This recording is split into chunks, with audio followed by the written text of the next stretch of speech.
I don't know what stage you're at with your salon, your hair salon, beauty salon, or your spa. But honestly, I would have walked over broken glass for an event like this. I'm telling you right now. Do you know why? You want me to tell you why? Yes. Do you not want me to tell you why? Yes. Do you not want me to tell you? Yes. Because it would have saved me an absolute fortune. And it would have made me an absolute fortune. And when I think of all those profits, I could have had a lot faster. And I mean fast, I would have absolutely died for a day like this. So you're very lucky. And I don't want you to think of this being something a bit like the Salon Expo or another training event with whoever. It's not. It's just not one of those. We're going to show you some real life tricks, techniques, tips that you can walk away today, you can wake up in the morning, and you can apply those in your place. Does that sound good? Yes. Does that sound good? Yes. Yes? Yes. Right, well, let's get going. Let me tell you a little bit about me, because obviously most of you won't know me in here. This was a final salon that I had in the UK. I sold it in 2003. I'll explain why in a second. It was very, very successful. It was about 2,000 square feet. And in real money, we were doing about £250,000 a year. In Australian dollars, about $600,000, something like that. So let me just take you through this. I had 3 salons, integrated with hair and beauty. We did all sorts of different services as well. The first salon I had, I opened in. Can everybody understand my accent? Yes. Have I got the accent, or have you got the accent? And is it okay? It's not real Queen's English, is it? It's a bit of a hybrid. So the first salon I opened was in 1989. And just before I opened that salon, just a couple of years before then, I'd been a landscape gardener for 4 years. So I actually started cutting hair when I was about 14 or 15. Used to cut my mate's hair, used to have a bit of a laugh and put some colour on and all that stuff. This was the late 70s, early 80s. So eventually, I got sick of working outside in the cold and the frost and the freezing like it is in England, and decided to actually train as a hairdresser and a cosmetologist. And that was the first time I'd taken any education, because I walked, like a lot of people in our industry, not you lot, because you look hugely intelligent, but I walked out of school when I was about 15, 14, and I just didn't do anything at all. So I had to go back and re-study. And I'm telling you that because that's what you're doing today. You're having to re-study. You're having to learn things that you probably maybe don't want to learn. But that's what I did, and it managed to get me 3 salons eventually. The first one was in 1989. It was a no-investment startup. Why was it no investment? Because I had no cash. Which is basically, it was off a client. He rented me a unit in his little mall. And it was cheap, and I thought, blimey, I don't know what I'm doing, but I'll just have it. I'd only been out of college 2 years, couple of years, and I thought, oh, goodness me. So it was right at the deep end. Staff, all the usual hassle. How'd you deal with bills, taxmen? Reps hammering down your door, trying to sell you everything and anything. Load your shelves up. Leave them covered in dust. And we had to pay the bill in a couple of months' time. You know the feeling, right? You know the feeling, right? And do you like reps? I hate them, because you have to control the rep, but that's another story. Some of them are okay if there's any in here. So after about 18 months, the first salon was in a little small village, and we outgrew it very, very quickly. So after 18 months, we had to look for bigger premises. The first one was about 250 square feet. The second one, which was that one, was 2,000 square feet. So you can imagine how dramatic it was, going from this little box to this massive building, and I'm an ex-landscape gardener with no education. Honestly, I didn't have a clue what I was doing. I had no idea what I was doing at all. And how we didn't go bust 100 times over, I don't know. But can anyone relate to that so far, those kind of feelings in a business? Yeah? And it's awful. It's awful because we're not trained that way to think like business people. So let's just move on a little bit. 1996, I opened another salon. It was actually part of a master plan I had. I thought, well, hang on. If I can open these salons and make them successful and just sell them for a few dollars, that's what I would do. So I opened one, no investment again, just used a few pounds that we had in the bank, got the whole place opened, and we sold for £30,000 after about 18 months, which is about 20 million Australian dollars, is it? Something like that. I know it's a lot anyway. And in 2003, just in 2003, I actually sold my last salon. So listen, I know exactly how it feels. I know exactly how it feels. I know exactly how it feels when James comes up to you at 4:30 on a Saturday after a mad day and says, I'm going to the salon across the road. I know exactly how it feels on Christmas Eve when you're completely bombed out and your 3 biggest staff members phone in sick. I know exactly how you feel when you're the one slogging your brains out in the salon to pay their wage while they're sat on the backside drinking coffee. I know exactly how you feel because I've been there and I've done it. 16 years, I've done it. So I understand exactly where you are, where you could be, and where you could be going as well. And I just wanted to make that clear that I can relate to all that stuff. And the last turnover in that salon before I sold it was $600,000 roughly. So, what am I doing today, 2003? I'm just going to whiz through this because it's not overly relevant, but I just want to show you that I do know what I'm doing in my business because I've worked with people all over the world since I've sold my salons. Here's just a few quick figures. These are some of the campaigns I've created for clients of mine. None of these, in fact, I think just one of them, none of them are actually hair or beauty salons. But I've just, after 16 years, I've kind of gone on to something else, really. So that's just a few of the figures that I've been involved in. And I've worked with over 3,000 hair and beauty salons via email or telephone all over the planet.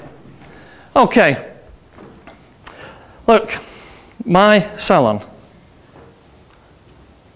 life experience taught me one thing.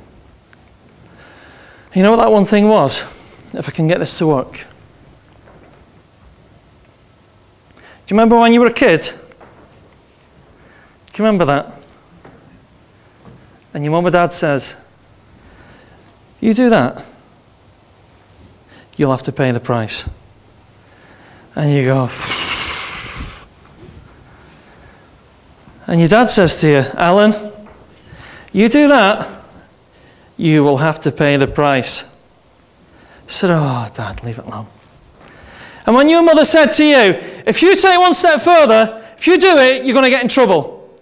You will definitely get in trouble, right? Right? Right? That's not good enough. Right? Yes. Right? Yes. And what happens when you do it? You get into trouble. So you run back home crying to your mum or dad, I'm really sorry, I did this, did that. And it feels a little bit too late then.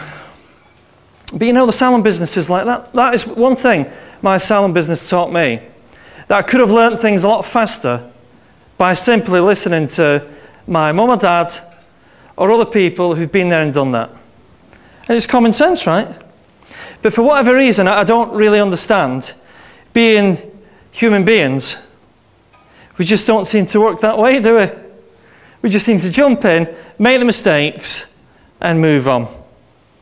So it's absolutely crucial that you listen to what other people are telling you who've been there already. And some people who are telling you these things may not even be involved in the salon business. But who cares? Who actually cares? A lot of the stuff I teach other businesses now actually come from the salon business. But it's still relevant. Still relevant stuff that builds business. You saw some of those figures, all proven figures. They're not made up, they're real figures. So you need to listen to other people if you want to avoid those mistakes. That's what makes a difference. So what I thought I'd do is, Greg said to me, Alan, what's the one thing that really exploded your business? And I tried to have a think about this, and there was a couple of things really, to be quite honest with you. But I thought, and one of the things that I was going to speak about was actually on that sheet. But I thought, well, hang on, that's actually not the biggest thing that made the big difference. It's not. So I said to Greg, I'm going to scrub that. He said, but it's on the sheet now. I said, I don't care. I've flown a long way, and I just want to tell everybody in the group the one thing that made a big difference to me. So here we go. What was that one thing? What was the one thing? What was the one thing over there? Reception. Over here? Reception. Reception. That's an interesting one. That is a big interesting one. It's massive. Because I've never come across a salon that even has receptionists that actually utilises a receptionist. And do you know why? Because they call them receptionists. And you get somebody to come to your salon for a reception interview, and what do they do? Any receptionists in here? Right, we can really slag them off, there's none. So what's the one thing they want to do, these guys? Pick up the phone, have a coffee, a bit of chit-chat, and go home. That's all they want to do. The single biggest thing that exploded my business, put it through the roof, was a receptionist. But it wasn't the normal receptionist. So let's just go through a few things first. Look, before you even bring a receptionist into your salon, you do need to become a leader. Okay, you don't have to become Moses, I know that. You know, you don't have to part the Red Sea, but you have to part all the problems in the salon and walk through the middle and put everybody in the place. Because who's running your salon? I've been there. I know what it's like. I know what it's like when you get Helen coming into the salon and she's the cock of the town and she wants to run your salon and she's got your staff turning against you. You know what I'm talking about, don't you? Do you? Do you know what I'm talking about? Do you lot? You lot must be Australian. These are from New Zealand, right? Is that the difference? And it's a killer. Suddenly you've got somebody in the salon who's dividing everyone. Right, well, I'm not doing that. I don't think we should do 5 o'clock appointments, do you? I'm not doing a 5. I'm going to get somebody, my boyfriend comes at 5:15. I'm not doing an appointment at 5. And I think none of us should do it. Have you had that in your salon?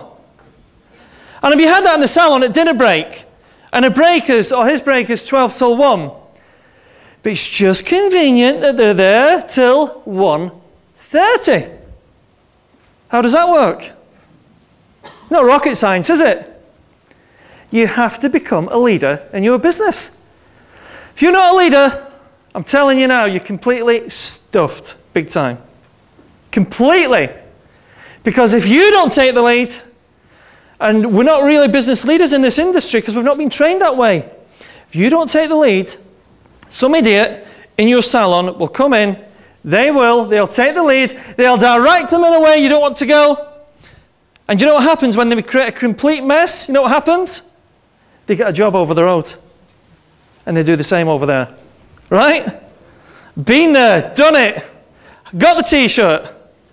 So you've got to become a leader in your salon. What's a leader? Well, it's just somebody who takes the lead. Do you know what you want? Do you know where you're going? Do you know what you want to do? Do you know what you want to achieve? Do you know the kind of figures? Do you know what kind of lifestyle you want to create with your salon? Do you want to be driving the old Ford or do you want a new BMW? Well, if you're not a good leader, you won't have all the nice things. Because salon business isn't just about doing great haircuts, great massages and all that stuff, is it? You have a salon business to support your lifestyle. And that's the difference. And when you start thinking about business that way, it will make a massive difference to you lot. So let's just move on a little bit. Hang on, yeah, can you relate to this in your salon? Can you relate to this? You know, I'm asking you, can you relate? Of course you can, because you're salon owners. Here's what happens, right? Phone rings. Staff are all busy. You know what it's like on a Saturday? 1:30, it's completely bombed out big time. Bombed out. And they're going, you get the phone, I'll get the phone. No, you get the phone. No, you get the phone. Well, I got the phone last time. No, I'm not getting the phone, you get the phone. And they're leaving clients come back to clients and leaving clients come back to clients. Somebody's getting the phone, somebody's not getting the phone. That happens in your salon, right? Does it happen in your salon? They're definitely Kiwis, aren't they? That's what happens, right? That's what happens in every salon I've ever worked with, and every salon I've owned. That's exactly what happens. But what's the problem with that? What is the problem? What is it they're actually turning away? Tell me, what are they turning away? What are they turning away? They're turning away cash. You're not in business to make clients, are you? You're in business to make money.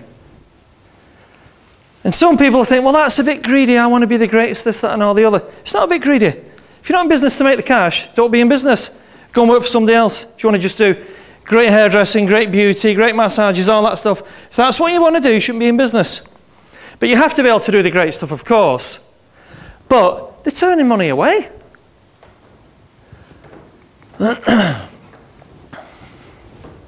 What is that? What is it? Is it? Is it? That's a record of your cash for the day. That's a record of how much you're going to make tomorrow. That's a record of how much you're going to make on Wednesday. That's a record of how much you're going to make this year. And if it's empty, you can forget the BMW. Forget the holiday. But if these idiots are turning your cash away, don't think they're going to suffer. Because when your salon's on its knees, they're going, I'm going over the road. And you're thinking, blimey, what am I going to do now? I've no staff.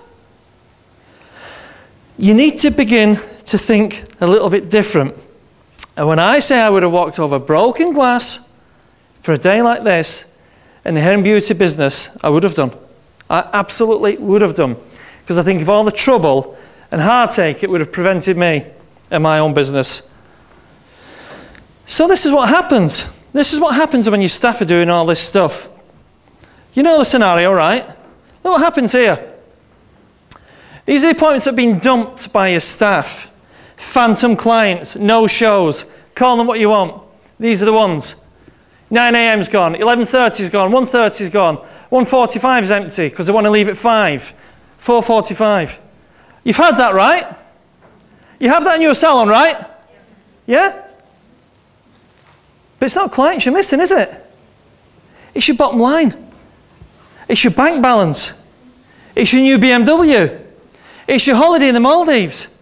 It's your new clothes. It's whatever you want to spend your cash on is what has gone. And these people, that's what they're doing to your business.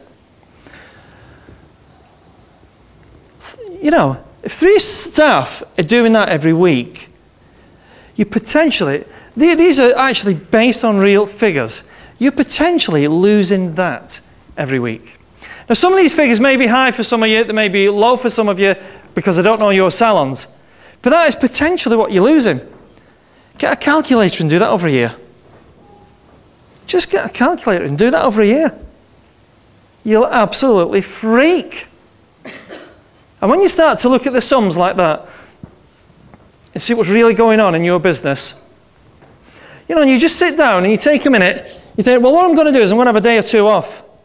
And what I'm going to do is I'm going to check out all the sums and all the math in my salon and see what's really going on. I want to know what's going on. But the chances are you're probably a little bit too busy, because I used to be the same, in your business, just keeping it going on a daily basis, keeping the machine rolling. When you sit down and do the math, it'll blow your brains. And when you do that and you see it written down, you think, oh my goodness, I must be mental. Must be mental. All this money walking out the door. And when I started to discover this stuff, like you lot are, it absolutely exploded my business. Exploded it. But you need to sit down, take a little bit of time, doing those figures, do some math, see what's going on, and actually work out what's going on. And look at all this stuff you're losing as well. You know, all the messing about in reception, forget the staff for now. What about all the other stuff?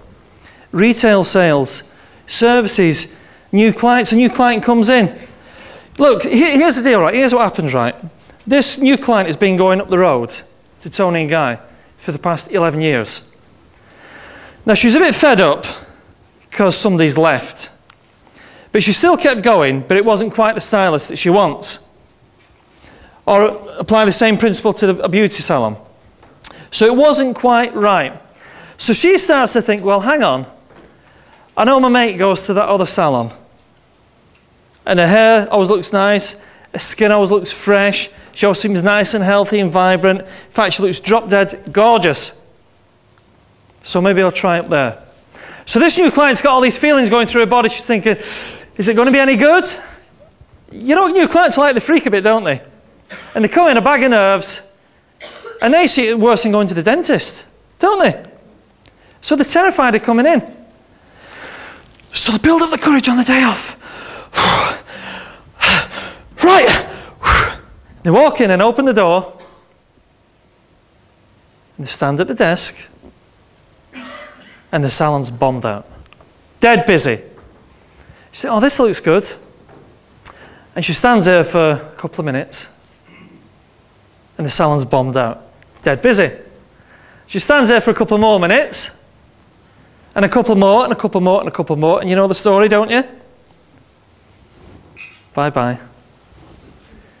And all she will ever remember, or he will ever remember, is the service she got that day, he got that day, when they walked in. And are they going to become a new client? Are they going to become a new client? If you've not got 12 to 14% new clients coming through your door every single week, you're dead. Because you know what happens? Natural wastage does happen in every single business. So between 10 to 14%, if you've not got new clients trickling in on a daily basis, and when you sit down and work it out, it's not that figure, it actually means that your salon's going downhill. Do you know if you're doing 5%, 3%, 10%? Do you know what you're doing? If you don't know what you're doing, you better find out. If you do know what you're doing, well done. And this information is really going to help you. But even if you don't know, now you know that you need to know. You need to know what's happening with these new clients. It's like when reps come in, reps are stealers of time. But for me, time in a salon isn't time. They're stealing my money. And what I used to do in my salon was, I used to make a rep actually pay an appointment time for me. That's what I used to do.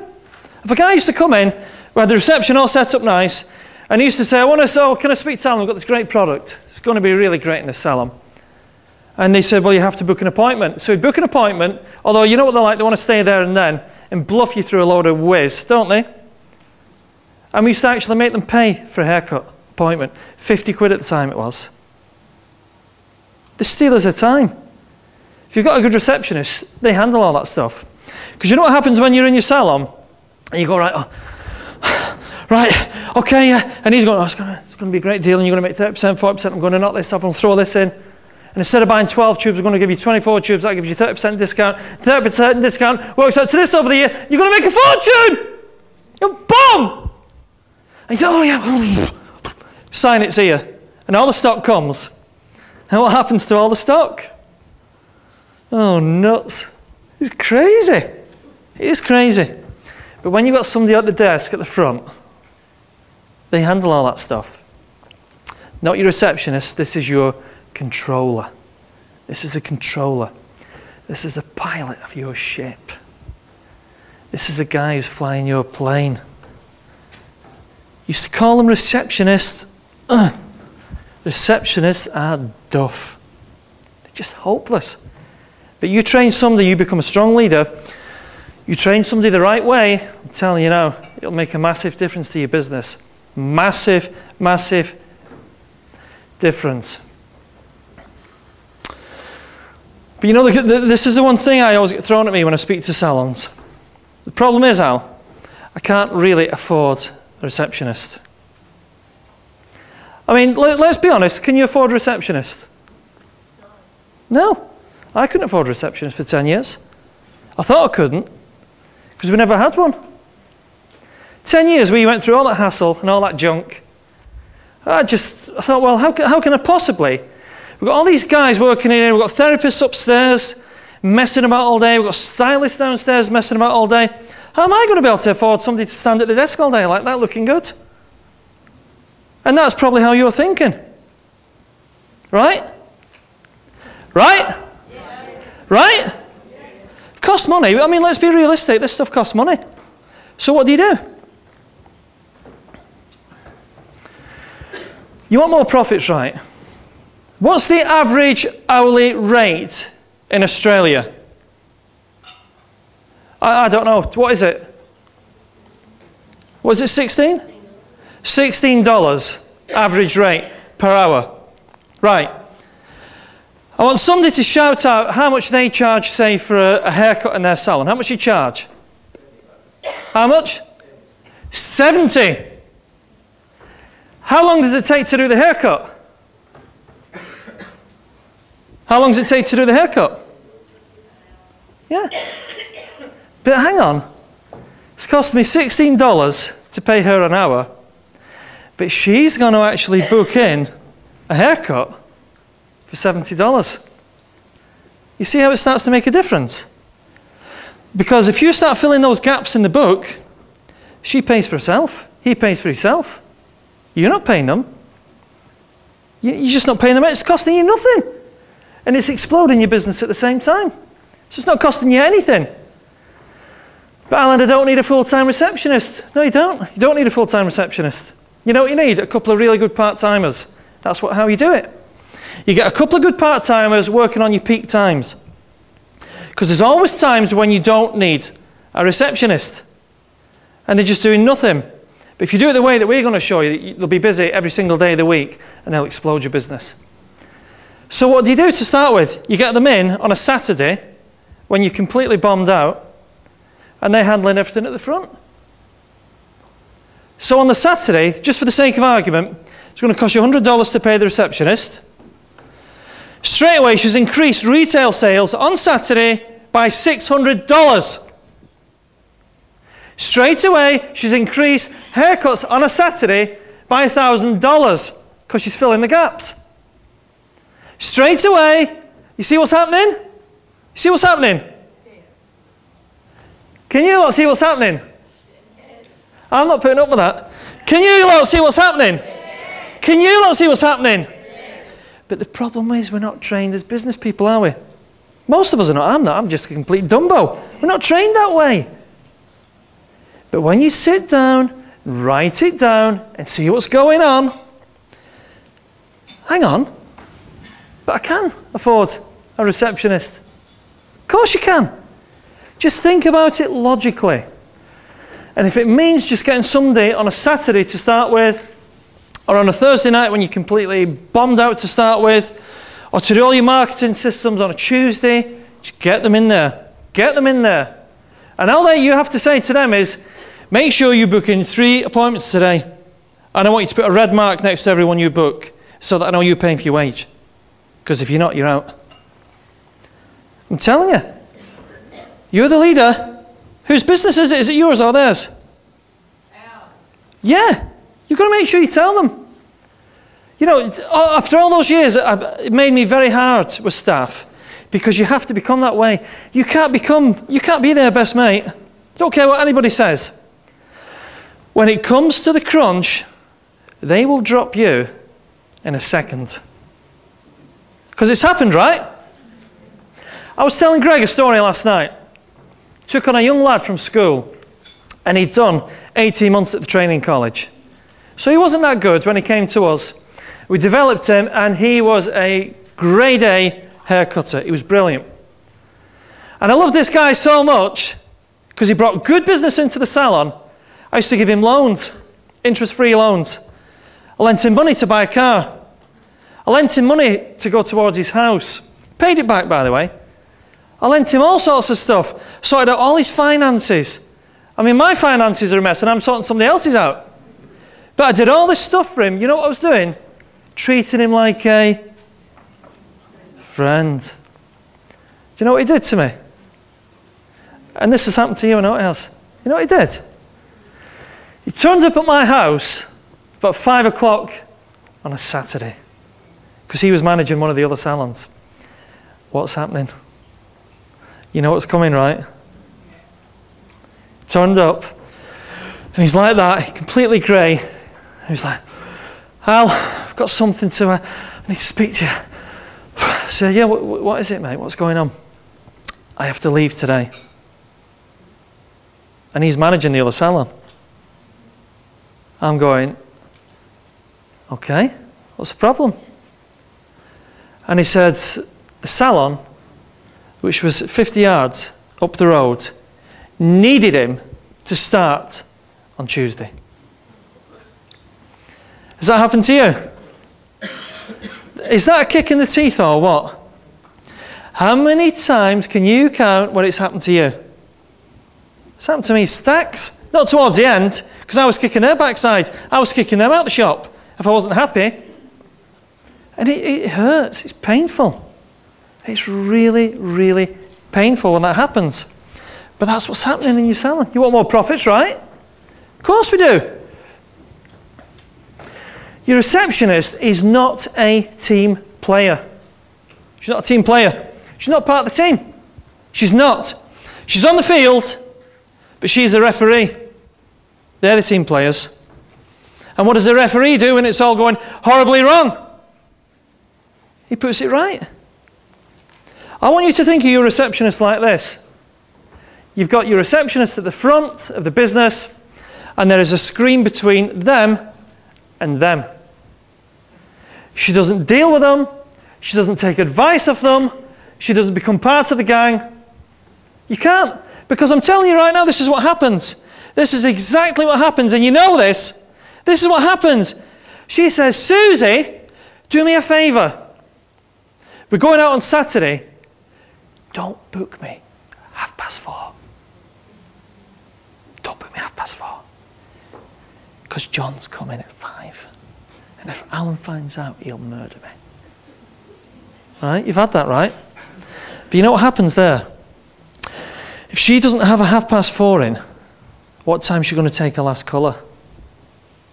Because the last colour will be in at 2 o'clock-ish. Something like that, 1:30, 2 o'clock. And then she's booked back in the appointment book at 4:30. So what she's actually saying to the receptionist, don't book me in any colour this afternoon. Don't book me a client in at 4:30. And you guys, profits, sales, BMW, holiday in the Maldives, clothes for the kids, clothes for you and everything else, bye-bye. See what's happening? Your receptionist cannot be a team player. I wouldn't even call her a receptionist. Make up a name, find a name, and call her that. Call him that. Don't call him a receptionist. Because if they turn up as a receptionist, the team think, oh, we've got a new receptionist, I bet she's pretty cool. Going to get in with her. So change the name completely. Can't be a team player. It's not possible. It won't work. They have to be the captain of the ship. To be the captain of the ship, what does the captain get before he leaves the harbour? He has to get directions. He has to know where he's going. So he calls in and he says, right, we're going to New Zealand, we're going to blah, blah, blah, how do I get there? Right, well, here's the navigational system. You go that way, turn left, go straight across, round the corner, blah, blah, blah, blah. But ultimately, he has to get that boat into New Zealand harbour, right? The receptionist or the person at the front of the salon has to know exactly where the business is going. If they don't know where the business is going, they haven't got a clue what direction to steer anything. They haven't got a clue. So you need to spend time with your reception people and say to them, listen, this is exactly what I want from you. And I want to warn you this. I want to warn you this right now. We've had 7 receptionists. If you don't deliver, you're out. But you've got to be very clear with these people. You don't deliver for me, you are out. And you have to measure everything. Just a simple way of recording no shows or last appointments. What do? You have a sheet in reception and in the back of the room on the wall. And you have all your team names at the top. You've got Susie, John, James, blah, blah, blah, blah. And every time they have a no-show at the last appointment, you create a red block. And when we did this with Joanne years ago, suddenly, Joanne's column was like that in the back of the room, red blocks. But you know what happened then?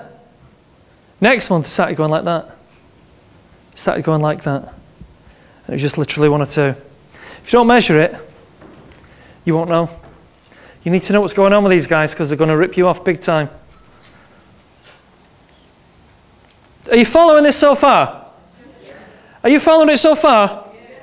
Is it useful information? Can you go back to the salon tomorrow morning and apply this stuff? It won't even cost you anything because I'm going to give you a nice little report that you can use for all this stuff as well. But you see how simple it is, but it's the kind of stuff that we don't really get taught as cosmetologists. We don't really get taught that kind of stuff. Because you know what college is like? It's a bit light, it's not real life, it's a bit airy-fairy, it's not quite what we're looking for really as a business person. So we need to know this stuff.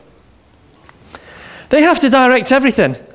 For example, you've got a new member of the team in the salon, and you want them to have a packed out column fast. Now this therapist is costing you big cash because you had to bring them in, you've got a #1 salon and you want a brilliant therapist. So they're not going to come across the road for free, right? No chance. So you need to make it very clear to your guy at the front what the situation is with this new guy. First of all, she's costing you $1,500 a week. So you need to say to the guy at the front, look, this kid is costing me $1,500 a week. I need to take $1,500 this week. And how's she going to do that at the front? Well, she can upsell for a kickoff. If you've got somebody coming in for a haircut and a colour, well, she can upsell the add-on service. Well, while you're sat there, why don't you have your nails done? Well, you're going to be in for a couple of hours. Why don't you have a massage? Why don't you have this done? Why don't you have your legs done? Whatever. So they're going to upsell while they're in there. And what starts to happen? Suddenly, you've got somebody at the front handling all this, who you're paying $16 an hour, who's bringing in a wad of cash. Bang, bang, bang, bang, bang. This is what happens. I know because I've done it, and I know you lot have done it. This is what happens. But you've got to make sure that they are directing everything. Things like your offers, your specials. Say, for example, we're going to cover this later on today. Say, for example, you're doing a free service campaign, right? If you did free services for everyone in your business this week, what would happen on a Saturday? You'd be stuffed, wouldn't you? You would really. And it would be a great feeling to do a free service all week. So you could say, look, we're going to do, normally you could say, we're doing a free campaign, this is how it's going to work. And suddenly they're booking people in here, there and everywhere, all over the place with all these staff. And before you know it, at the end of the week, you've taken $300 instead of $3,000. But when you've got somebody at the front directing everything, they know that, hang on, this is what you tell them. Look, we're doing this free service. You do a max of 3 in the morning, 3 in the afternoon with Joanne only. No more. And if anybody else asks for anyone else on the free offer, it's no. That's the deal. So they direct everything. Because they're directing and controlling everything, it increases your profits. It's simple stuff, this. Simple stuff. Again, I've covered this really, but they've got to be self-contained. They're actually a self-contained management program or person in themselves. They're not really part of the big picture, but they are part of the big picture as well. In other words, they're not in the middle of the team, like I said before. They have to be self-contained. So this is a little business unit inside your business. Here's another great way that we built our business, which I've not written on here. What I did is, I took every member of my team and I treated them all like a separate business. Every single one. So the business was never treated, we had 16 staff. The business was never treated as a salon, big salon. It was treated as 16 little units in one building. So every single week, my manager and receptionist knew exactly what the targets and figures for this one unit was. So they knew that she had to do X, Y, Z. She had to have a new clients of this rate, 10%, 12%, whatever. They knew that they had to have referrals, etc., etc.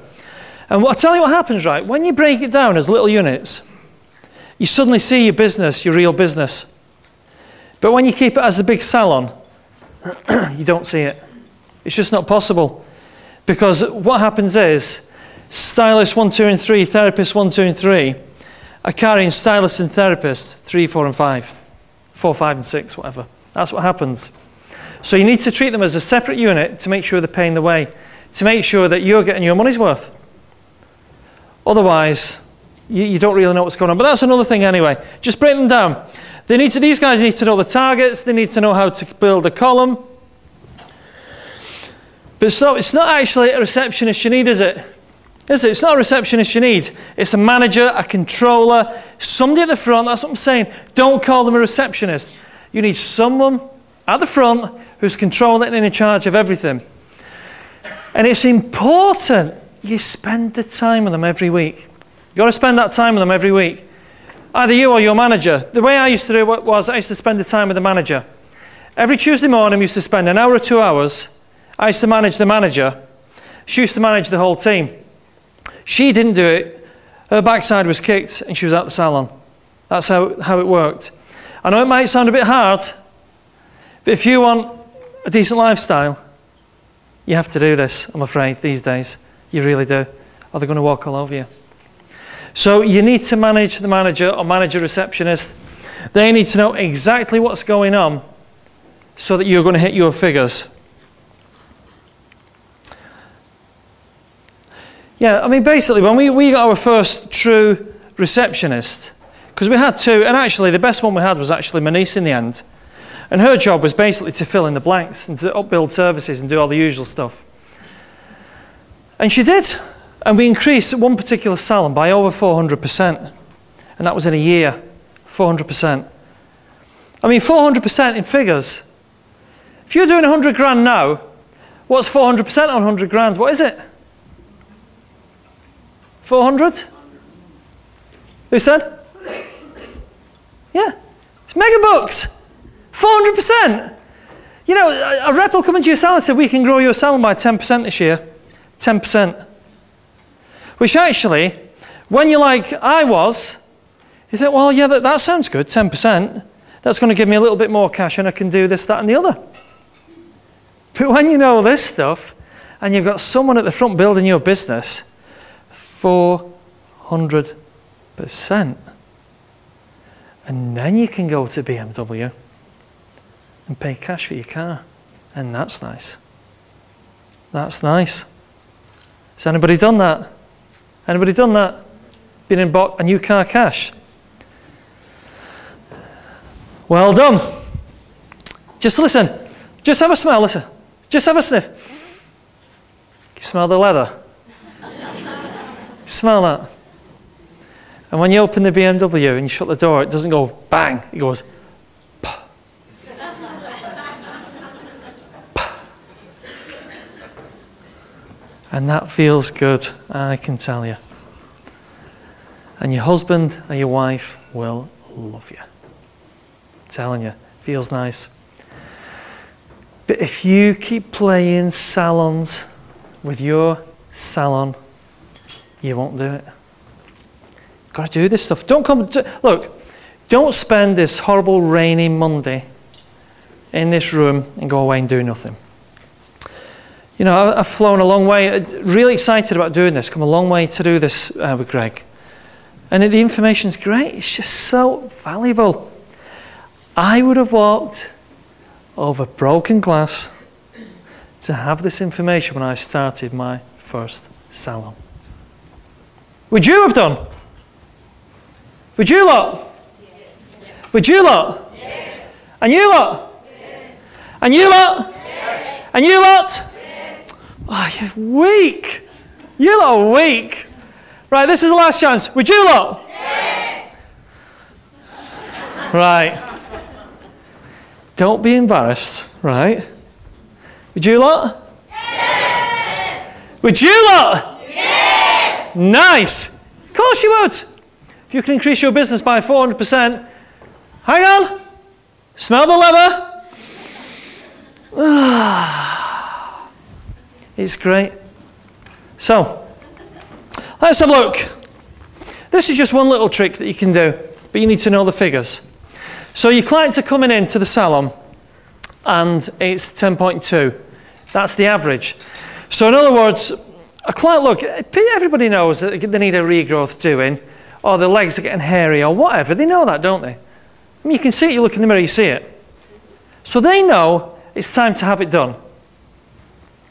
Did they have it done? No. So when you actually sit down and work it out, what happens is, you'll find out your clients are probably coming in every 9 weeks, 10 weeks, 11 weeks. And when you actually see that in front of you, it's like, oh my goodness. I thought they came in every 6 weeks and they don't. You know, you may think that your clients are coming in on a regular basis.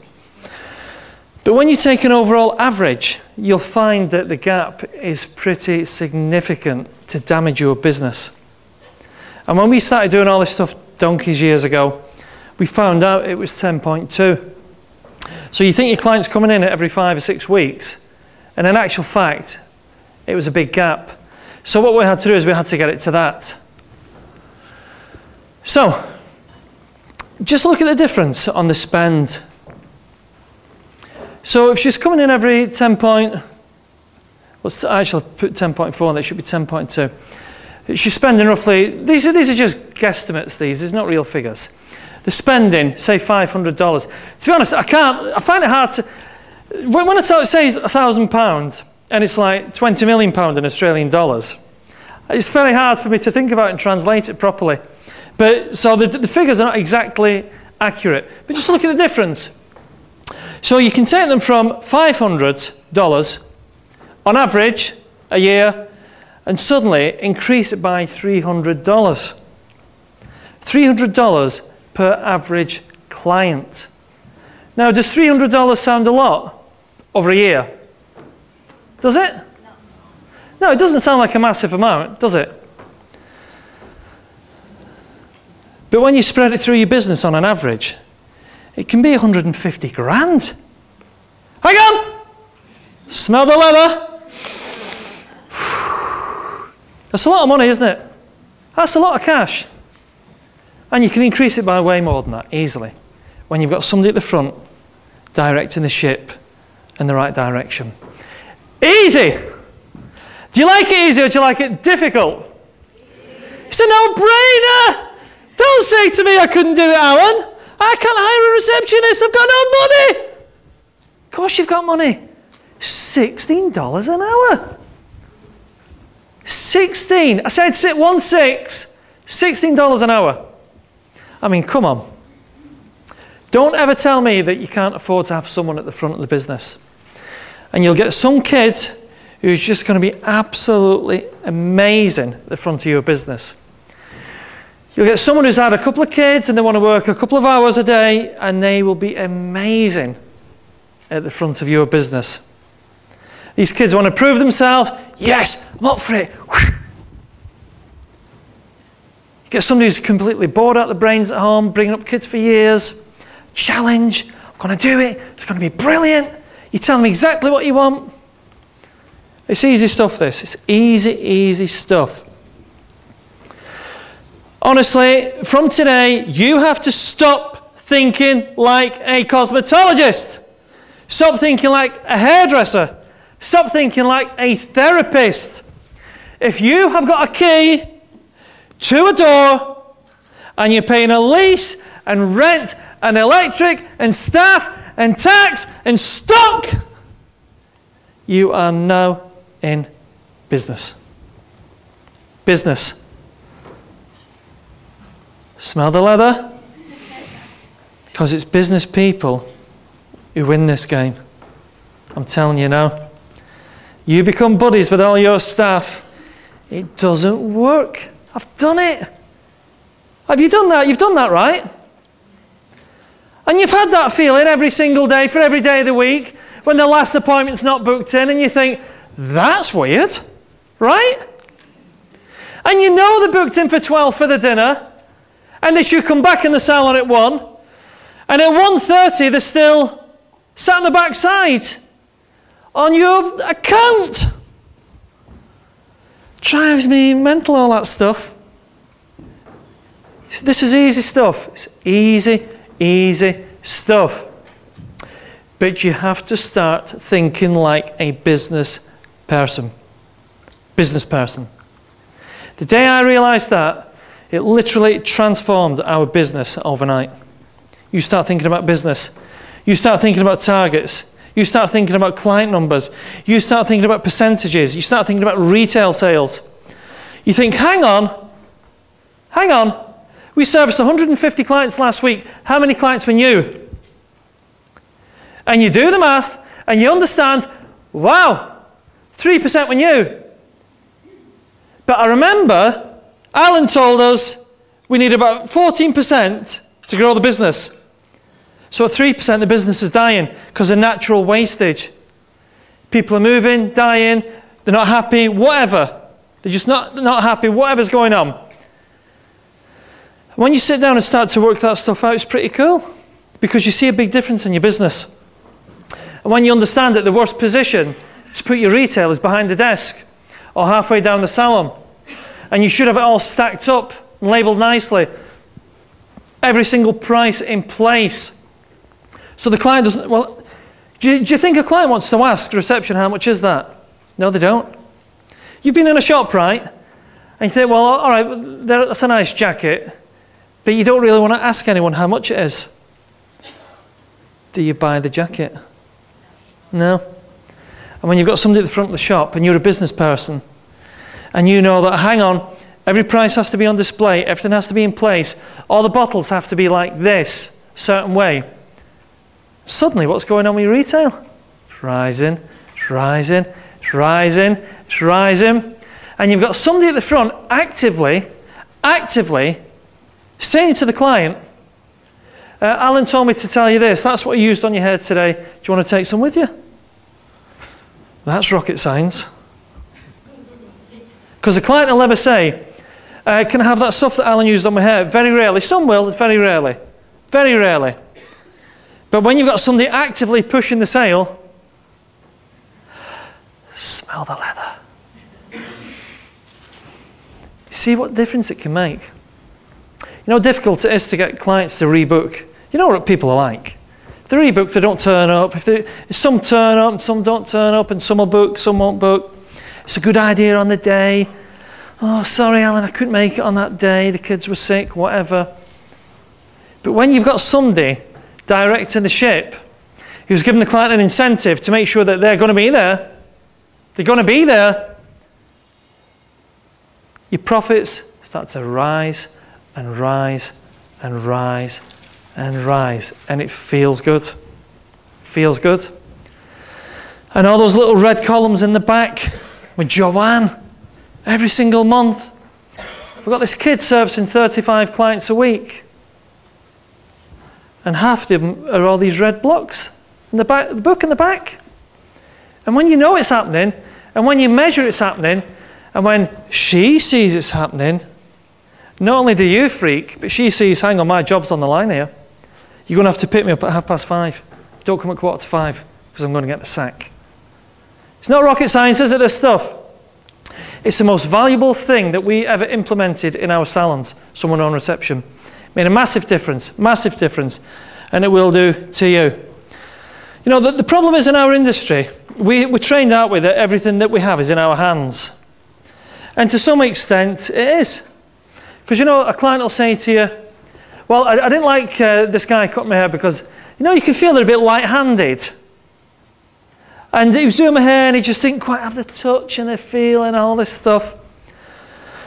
And I had this massage and it wasn't firm enough and they didn't knead me properly and all that stuff.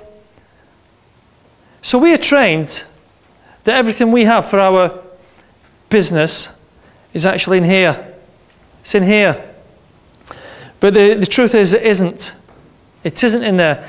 Look, if you're working for someone else, that's fine. Just plod on and be a jobber, really. But there's nothing wrong with that, because some of the staff that we used to have were brilliantly paid, having more holidays than we were having. So there's nothing wrong with that. That's a good way to start your career anyway. But when you've got a business, you need to start using your brain a bit more. You need to start using your brain. That's where it is. How much information can you take in about running your business? What can you read? What can you apply? Since I left the hairdressing industry, Well, here in beauty, we had a beauty salon upstairs. Since I left that industry, I've had to re-educate myself absolutely, completely. Spend hour upon hour upon hour reading. That was in 2003. Last year, I travelled to every corner of the planet. I was in Australia. I was in Asia, Singapore, Malaysia, Los Angeles, I was everywhere, just training businesses. Yeah, I'm just a complete Dumbo. But I took the time to turn off the TV, get some time on your own, sit down and learn how to do this stuff. But who wants to learn anything? I want to discover things that are exciting and passionate. That's what I want to do. I don't want to learn stuff.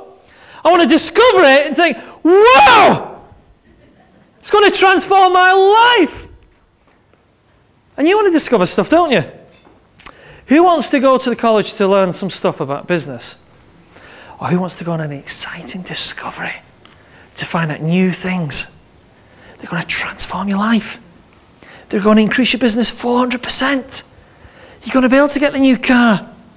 You're going to be able to swim in that crystal clear water with your goggles on. You can see those fish 100 yards away. Can you see that right now? Can you see those fish 100 yards away? The water's so clear. And you're on the beach in Malaysia. And at the side of the beach, there's actually monkeys in the tree. These monkeys are jumping on the sand, picking up stuff, eating it. You just sat there, this is so cool. And you walk into the sea, and it's not like, you walk into the sea and it's like getting in the bath. With my hands. Couldn't have done it. I had to re-educate myself, discover new, exciting stuff. Stuff that you want to wake up for in the morning. You're thinking, oh my goodness. Staff. What a total nightmare, aren't they?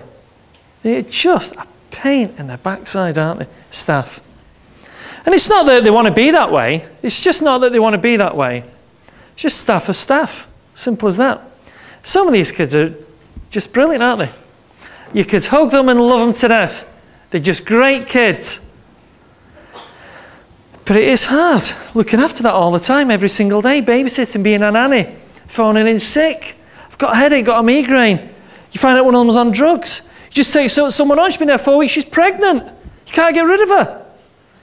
Oh my goodness me. Well, that's not wrong, is it? Well, it wasn't wrong to me when I was a salon owner. It wasn't wrong for me. Because I'm thinking, hang on, I'm going to have to keep this kid now and pay maternity. I don't know what it's like here in the UK, it's really strict now. If they've been there 2 days and they say I'm pregnant, you're stuffed. You've got to pay the maternity. It's an absolute joke. Oh, blimey. Right. I'll just give you a little free report. And it just shows you basically stuff like how to utilise this pilot in the big ship, which is going to make you more money. But if you don't do it, you won't do anything with it. You won't make any money. It's going to give you more clients. So in other words, instead of servicing 100 clients in a week, you'll be servicing 150, 200 clients, 300 clients, whatever you want. Depends how big your business is, how many staff you've got, but you can increase your clients. Dead simple. I mean, can you see how to increase your clients already? Yeah. You see how simple it all is, this? You know, and you may be thinking, well, hang on, I can invest in a grade A stylist, top therapist from a top place, and I'll pay them top money. And when they get there, what a disappointment. What a major disappointment. Brilliant at the job, bit lazy as hell when it comes to filling the appointment book. Have you had that? I have. Guys from Sassoons and toning guys or wherever. I've had them all in our salons in the past. They just want to be, yeah, creative, man. Creative, yeah. Yeah, I'll do one, yeah. Oh, spending 4 hours on a haircut for 50 quid. Hang on, smell the leather.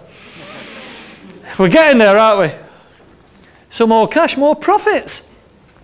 It's a great feeling, you know, when you get your annual accounts and you've had those accounts for years, and you know what it's like. I mean, look, it's like reading Hebrew to me, reading all that stuff. So you get your accounts through, and you just get the account and say, well, just show me the basic figures, what's going on. And you get your P&L, or your profit and loss. And last year, and the last 5 years before that, you felt like killing yourself when they'd gone through it. But when you get to that year, and you're applying all this stuff, and you're thinking, hang on, blimey, haven't we done well? Haven't we done well? When I went to the super conference, that was a catalyst for my salon, because I decided to discover new things. I decided to take on new challenges. I decided for the past 10 years, my salon has been a complete nightmare. But if I apply this couple of things, I'm sure I can turn my salon around. Now, I did turn my salon around, and I'm here now, and it's profit and loss. I've been making money. Wow. Oh, that, I tell you what, that feels good when that happens. When you've had years of those accounts that you're embarrassed to show anyone. You know, and you go to the bank for a loan for your salon, and you say to your accountant, well, can't you just make it look a bit more so I can get the loan for the salon? And you want a mortgage, and your mortgage is higher than what you can really afford. And you say to the accountant, honestly, I really want that house. I really want that house. Can you just bump it up a little bit, make it look really good? And then suddenly you've gone to this profit and loss sheet, which is great. When you do this stuff, it's that simple. You just have to get it right. Look, how do you climb a mountain? How do you climb a mountain? One step at a time. One step at a time. But only a fool would climb a mountain without planning anything. He would spend weeks and months and possibly years planning. Wouldn't he? Wouldn't he? Because his life's at risk. Is your home at risk if it all goes horribly wrong? Is it? Mine used to be. Is the bank manager going to be taking your house off you because you've got a bunch of losers running riot in your salon? Right? That's what happens. Listen, have you had friends, or has it happened to you, where you've closed the salon because of all those lot? It's happened to me. No, it happened to one of my salons. Every single member of staff walked out. And I just shut the door in the end. I just shut it. I thought, forget it. I kept paying the bills. The lease and the rent and everything else till we got rid of it. I know what it's like. It's happened. Just a complete nightmare. But you don't have to have it that way. But you have to take the first step. That's the key. The very first step is the planning. How do I plan and put the stuff together? How do I do it on a level that I myself will understand? I mean, if it's too complicated for me personally, I wouldn't be able to do it. And if I'm starting to think about increasing this, that, and all the other, I'm actually thinking about, well, hang on. If we want this car and we want to go on this holiday and I want this house, this is what we have to do. What's your end game? What's your end plan? Don't start thinking about numbers, because numbers just bore people to death. Unless you've just won the lottery, of course. But you know, you've got to think about this, a way that you can relate to it. How can you do this stuff just one single step at a time, as long as you're moving forward? Can you lot do that? Yes. Oh, blimey. Can you lot do that? Yes. Can you lot do that? Yes. Of course you can. But nobody's going to do it for you. Nobody will be there on Tuesday morning saying, right, Dawn, let's go. Because your staff will all be on the back side drinking coffee in the back. And you'll be at the front doing this. This is what you like, right? You'll be at the front going, oh my God. And it's quiet today. And it's a bit patchy tomorrow. And you're thinking, I'm never going to be able to pay everybody on Saturday. But when you start doing all this stuff, it becomes easier. You need to have a master plan. You need to, by the way, I'll give you this. This is a download. So you can download this whole presentation and scribble notes all over it if you want to. You need to have this plan. You need to know what you're going to do. Don't just think, well, I'm just going to have a go and just go in and shout at everyone. And, you know, suddenly on Tuesday, all your staff have walked out. Because that'd be a complete disaster. So don't do anything stupid like that. You just need to have a think about what you're going to do. What's my plan of action? How can I make this work for me right away? Think about where the cash is. There's clever ways to increase your business very quickly. And the clever ways are usually the ways that they're not that obvious. If you start to think, well, hang on, I want to increase my salon by 200 grand this year. Does that sound achievable, really? No, it doesn't really, because you're thinking of a big number. But hang on, remember I said before, breaking down your salon into separate units. So your 16 staff have now become 16 mini businesses. And you know that, what, 1, 2, 3, 4, 5, etc. You know exactly what they're all doing. When you break it down that way, it becomes dead simple. It becomes really easy. Because you're identifying all the holes, all the gaps and everything absolutely instantly. And that sometimes can be where the cash is. Or, do you know for a fact that in your salon, your most profitable service is XYZ face mask? That's your most profitable service. But only 2% of your clients actually have this service. Yeah, it's quite a high demand service. So why is that? So through a simple upselling on the desk with your pilot at the front, you could say to her or him, listen, this is what I need to do. I need to increase this service fast. And suddenly that most profitable service becomes one of your best earning services in the salon. Or is there other ways you can do it? I'm going to go through later on today about a redesign service.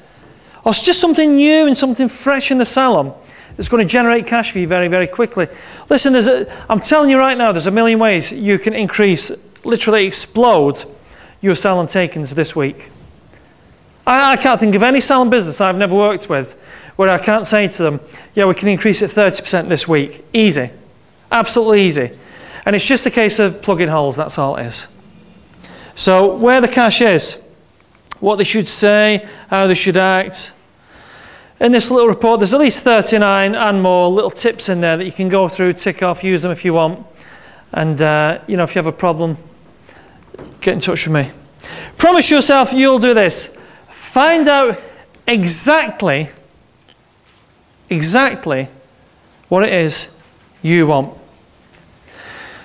If you don't know what you want, no one else in your business will know what you want either. If you want a $500,000 salon, a $10 million salon, or you want to get it from $60,000 to $100,000, do you know that? Do you know how to do it? Do you know how to take it to the next level? Have you written it down? I've heard this for years. Years and years and years. Write the goal down and you'll achieve it. A friend of mine who's just bought a water plane. Now, on his laptop, he has a picture of a water plane as his screensaver because it kept him focused on what he wanted. And, you know, not everybody wants a water plane, but he's bought one anyway. And he just kept focused. He's thinking, well, hang on, if I really want this plane, I'm really into it, I've got to do this X, Y, Z and all this stuff. And you know, that's exactly the same as what you've got to do. When I say exactly what you want, is it the nice smelling leather in the car?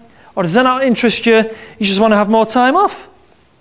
You want to become a great leader in your business and take the lead and take everybody by the hand and pull them through. And you want to create a great manager who's going to build this empire for you. And it's going to be such a great empire, you're going to give them 1% of the business on an annual basis so that they're in there with you and with you. Find out exactly what you want. If you don't know, they won't have a clue and they will run rings around you. So find out exactly what you want from your business. Have a battle-tested plan. What does that mean? Well, I'll tell you what it doesn't mean. Should we try this week, see what happens? I know, right? Listen what I'm going to do. I reckon if we put an advert in the local Chronicle Like just, I don't know, quarter of a page or whatever. Just get it looking nice.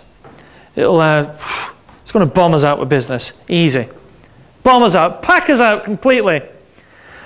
So you contact the local paper and you say, "Hi, it's Salon here. This is what I want, mate. This is what I want. I'm going to create this campaign and bomb the Salon out. It's going to be really cool. Going to do all this stuff." You know, some of the so-called greatest ideas ever have been some of the biggest failures ever. I don't know, one I can think of off the cuff is something called, we had in the UK years ago, in the 80s, was called the Sinclair C5. Did anybody remember that or know what it was? Well, the Sinclair C5 was this stupid little white space car. And you sat on it, and for a start off, the handles were here. And it was like a white wedge. And when it came out, this Sir Clive Sinclair, he was the guy who invented the calculator. So Clive Sinclair said, it's going to revolutionise travel. Everybody's going to have a C5. It's going to be so cool. And they sold about 3. Literally, invested millions upon millions upon millions. DeLorean sports car. So you can go through history and pick up hundreds of stuff that's been like that. So don't do anything on a great idea. Don't ever do it on a great idea. This is what we do in the marketing field, right? We never develop an idea until we find a hungry market. You never ever develop an idea unless you find a hungry market first. Which means you have to ask your clients what they want. And if you've got this guy at the front doing that for you, they're asking, you know, give them 5 choices. What do they want from your salon? And suddenly, hang on, blimey. 1,000 people have filled in these forms, and 600 want this, and we don't do it. We're stupid. And when you know there's a hungry market there, what do? You feed it. Easy. Easy. You can have the greatest fishing tackle on the planet from the greatest fisherman and go to the biggest pond in amazing surroundings and cast in. But if there's no fish in that pond, you'll catch nothing. The greatest ideas are usually never the best ideas. So you need to do some research, find out where this hungry market is, find out that, you know, do people want more colour, do they want more massage, do they want more facials, what do they want from your place? Find out exactly what they want, develop the market, the product, the service, and then feed the marketplace. And by the way, you know, battle-tested plans. There's tons, and you're going to hear about some today, there's tons and tons of stuff that you can just lift off a shelf. Literally lift it off a shelf. You know, going back to the advert in the newspaper, do you think the guy who writes the adverts in the newspaper is an expert salesman? And he knows how to say the right thing at the right time, so she's going to phone you up and ask for an appointment. Does he know that? No, he's got no idea.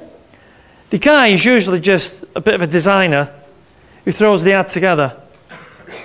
You know, and there's certain things you can say with particular words that can make a massive difference to the way people will respond. For instance, if you said to somebody, you could, or you should, that's not as strong as you must. Because when you say you must, they're going, okay. But when you say should, they're going, well, why should I? You could, well, I could, but I don't want to. You see the difference? You can get that stuff off a shelf. You just have to discover new things. Discover things that make you feel excited. You know that morning when you wake up in the morning? You know those mornings when you wake up in the morning and you don't want to get out of bed because you know it's going to be a complete and total nightmare at the salon. Oh my goodness. Just phone in sick for me, Jan, please. Just phone in sick. I don't want to go. I've had enough. I don't want to go. I don't want to go. But if you don't go, the Salon will collapse. I don't want to go. I've had enough. You've had that, right? You've had that? Yes. Have you lot had that? Yes. Oh, you're weak. Have you lot had that? Yes. Have you lot had it? Yes. That's okay. But it's a horrible feeling. But you know what's great? You know what's really good, right? You know what's really good? When you wake up in the morning and you open the curtains, and even when it's like that outside, you're thinking, today's going to be brilliant. It's going to be brilliant. Hang on! Smell the leather. Remember the door? God. And it's exciting. Really exciting. And suddenly you've got your Salon running like a ship. It's like a cruiser.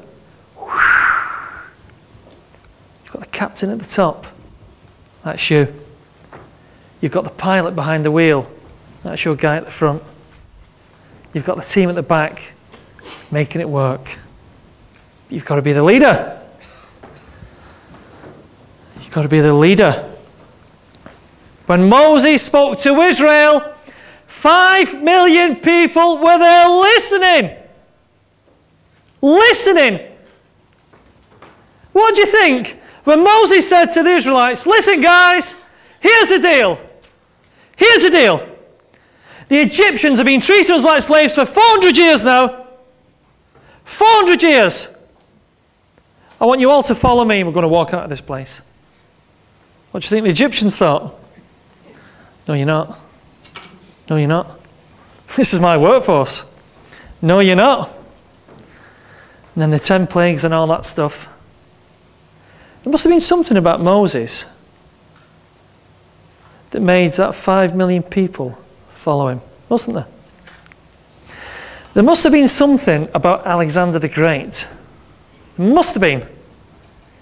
Look, he conquered the world by the time he touched 30.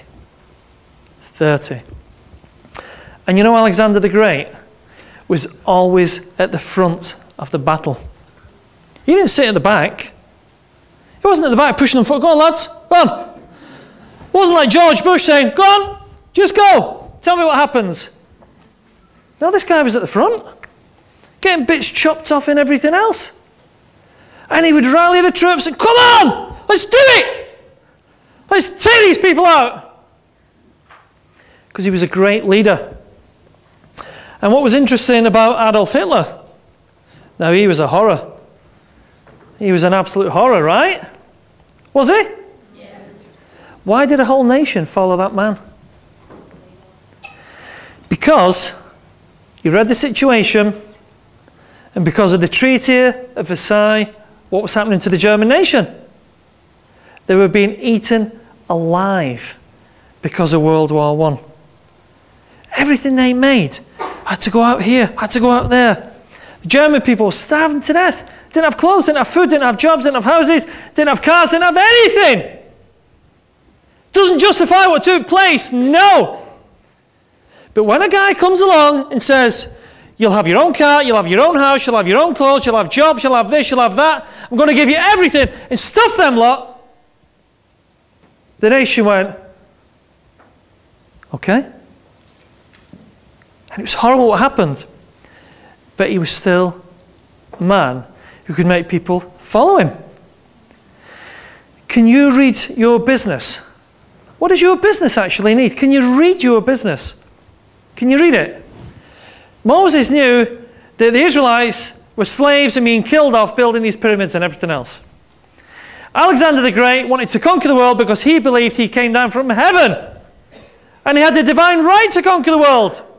Adolf Hitler read his nation, he knew exactly what was going on, and he gave them what they wanted. Can you read your business and actually give it what it wants? Well, hang on, there's all these gaps and holes everywhere. If I become a great leader, these guys are going to follow me. I'm going to give them my vision. You know, I used to give my stylist 8 weeks a year holiday. 8 weeks a year. Every year. My seniors, that's what they had. Do you know why? Because when the salon was bombed out, I wanted them at peak performance. And boy, did they bring the cash in. Cash going through the till. In the new year, they were all off in the sunshine somewhere. Become a leader. Because do they want to work for you? No, they want a decent job that's going to give them what they need in life. I want clothes, cars, and everything else. Become a great leader. Build a vision. Write your vision down. Know exactly what you want. If you don't know what you want, they won't know what you want. Is this stuff easy? Is this stuff easy? Yes. Is it easy? Yes. Is it easy? Yes. Oh.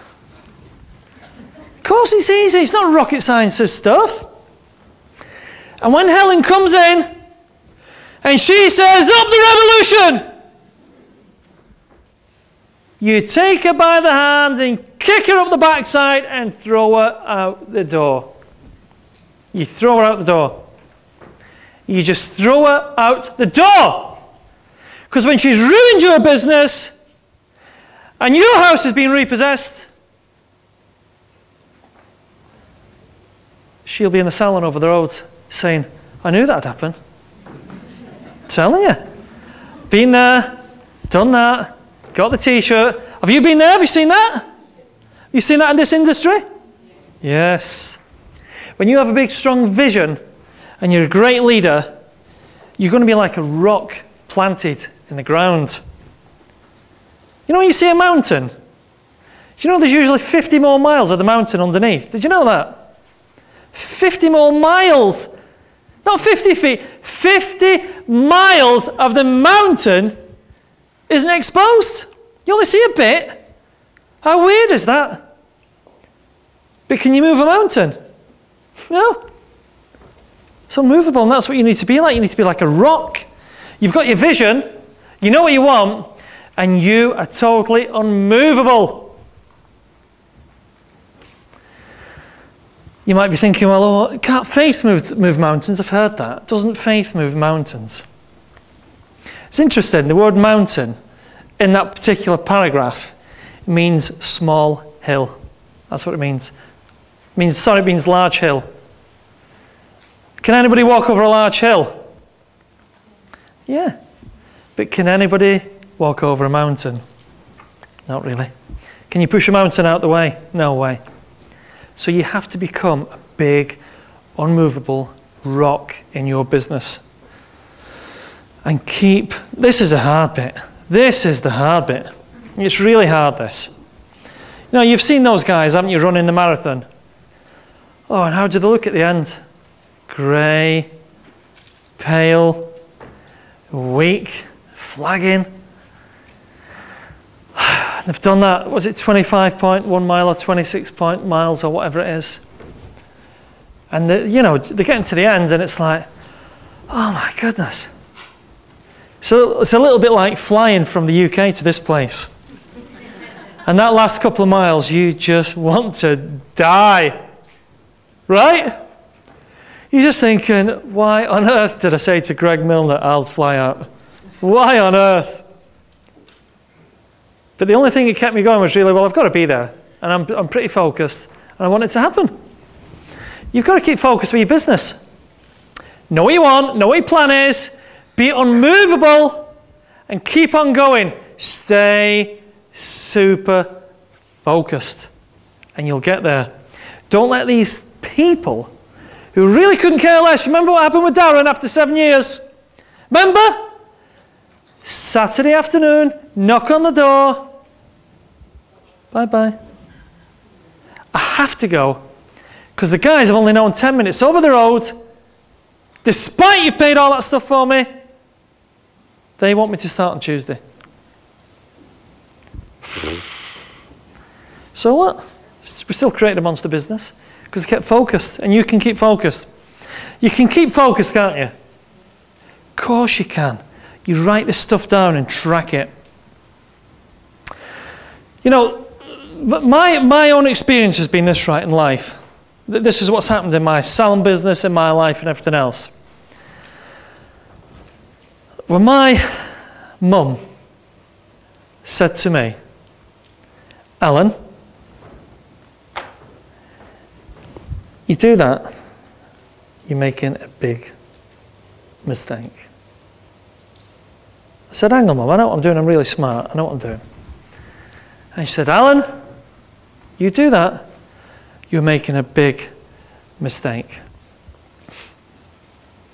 Are you willing to pay the price when it happens? I'm okay, I know what I'm doing. I can do that, no problem. Suddenly, you're on the phone to your mum, in tears, saying, Mum, you were right. It was a complete and total disaster, like you said it would be. And the problem is, you see, my mum had been alive decades more than I had. She'd been through stuff that I could never even dream about. She'd seen and lived experiences that had never affected me. And she knew that, hang on, if you go this direction, there will be a consequence, whether it be good or bad. She knew that through her life experience. And honestly, I'm telling you right now, I would walk over broken glass to be at an event like this all these years ago. I would, honestly, I would. If I knew what I know now, if I knew just not even a big, just that much. If I knew what I knew now, I would. Because it would have saved me loads of heartache, loads of pain, and everything else. I just wish I'd had the lack of pride of myself to humble myself enough to listen to other people. And that's what you have to do. This stuff's not rocket science. It's not rocket science. We're going to be showing you some really exciting stuff today. It's exciting stuff. Exciting stuff. When you think you can go away and increase your salon business, like, whoosh, whoosh, telling you, it's exciting.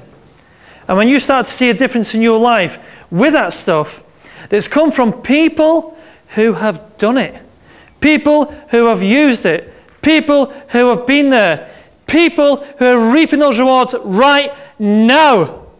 When you see that stuff in action and you think, hang on, I want a slice of that stuff. I want a slice of that stuff. You have to listen to people who've been there and done it. Hi guys, Alan here again. I hope you enjoyed the video. Of course, I look a little bit different, a little more, one or two white hairs in there, but I hope you could really see the power that someone who leads and stands at the front of your salon can have on your business.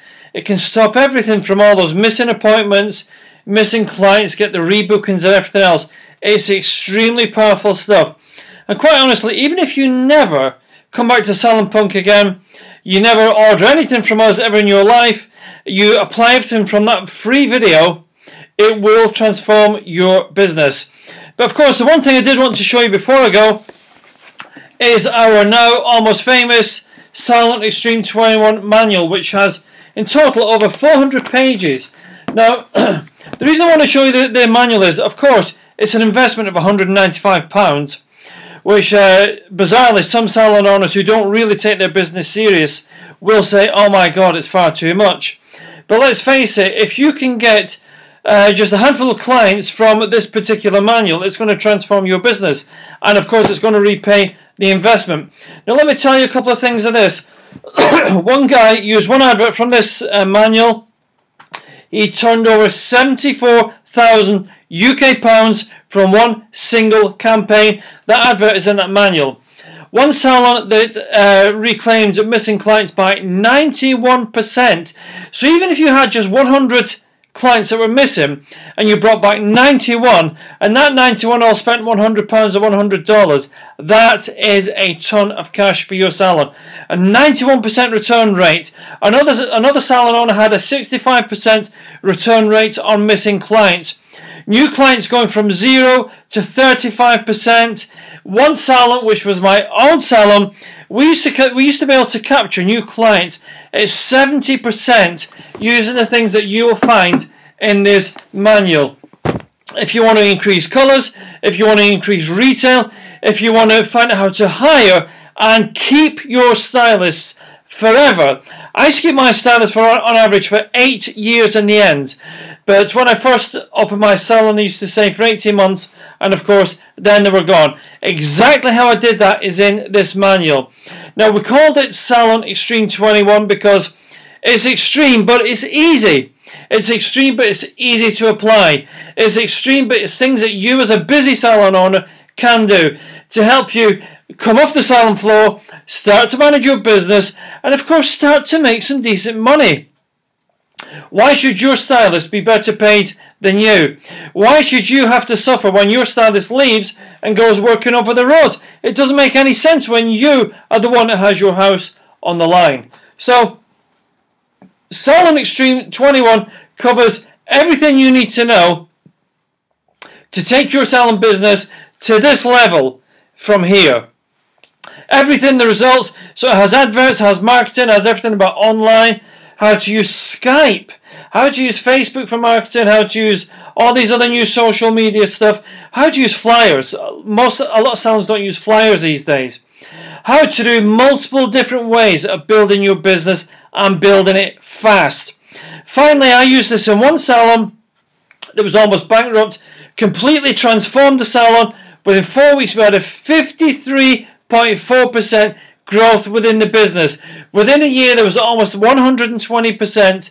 And we also took her salon to the #1 position in her city from a small converted prefabricated garage type building on the side of a house to a big city centre salon, and she was now voted the #1 salon in Scotland.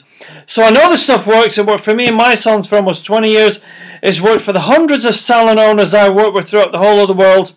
And of course, just to make you feel a little bit more at ease, it is 100% guaranteed. If you do not believe and find everything I'm telling you right now is in this manual and it doesn't work in your salon, send it back, we'll give you a refund. No problem. But I will tell you, since 1999, I've been delivering this stuff into the salon industry and I have never had one single refund. Why is that? Because this stuff works. So this is Alan from Salon Punk. Make sure you stay on the newsletter. We do lots of free webinars, lots of other stuff always up and coming. We have a big live event planned as well at some point in the future. But in the meantime, if you're struggling and you want to build your business, you need to at least have this delivered. Oh my God, I wish I had this kind of information in my salon when I opened it in 1989. It would have saved so much heartache. Order it, try it, see what happens, watch the effect of your salon transform, and let me know exactly what goes on. So just go to the sales page. You'll see it on this page below. Salonpunk.com is the website. And I hope to meet you sometime live when maybe I'm doing a presentation at one of the salon fairs or salon trade shows or wherever. So this is Alan from Salonpunk.com giving you 31 years experience in a 400-page, easy to copy, easy to follow salon building manual. And if you want to fill your salon fast, if you want your salon completely packed out, you're only going to do it with this. This is Alan. Speak to you soon. Thanks for listening.